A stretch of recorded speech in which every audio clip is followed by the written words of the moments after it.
చిన్న ప్రార్థన చేసుకుందాం. ఈ దీపాన్ని మన కుడి చేతితో పట్టుకోనండి, కుడి చేతితో పట్టుకోనండి.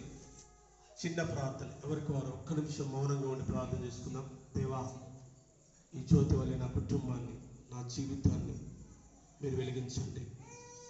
ఇదిగో నీలో జీవం ఉంది, నువ్వు వెలుగైన దేవుడు. నేను కలిగి ఉంటేనే నా జీవితం ధన్యతమే, నీవు లేని నా జీవితం ఎంతో.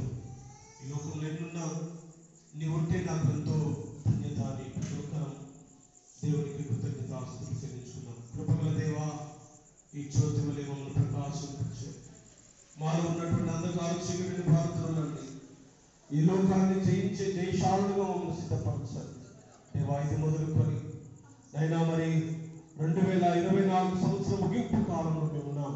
నూతన సంవత్సరంలో కూడా ప్రవేశించి నిన్ను వచ్చినటువంటి ఆ సత్యమును అనేకులకు ప్రకటించేటువంటి శక్తివంతమైన సాధనాలుగా మనం మార్చమని, అయ్యా మమ్మల్ని, మా యొక్క కుటుంబాలను, మా సంఘాలను మీరు దీవించమని యేసు నామమున బట్టి ప్రార్థించి పెట్టుకుంటున్నాము తండ్రి, ఆమేన్.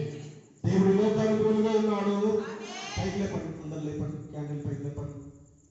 ఇట్లాంటి కెమెరా పైకి దేవుడి లోకంలోకి వెలుగుగా ఉన్నాడు.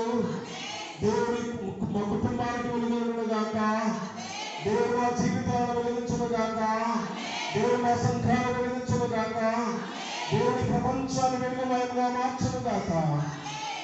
లోకమంతా వెలుగు ప్రకాశించెను, యేసు జన్మించినప్పుడు లోకమంతా వెలుగు ప్రకాశించెను.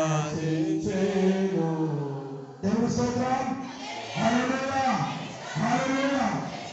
మీ పక్క వారికి హ్యాపీ క్రిస్మస్ అని అడ్వాన్స్ హ్యాపీ క్రిస్మస్. మీ పక్క వారికి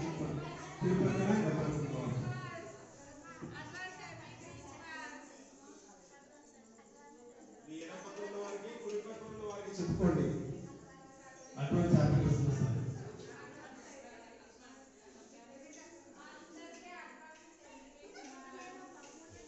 థ్యాంక్ యూ. ఈ క్యాండిల్ తీసుకొని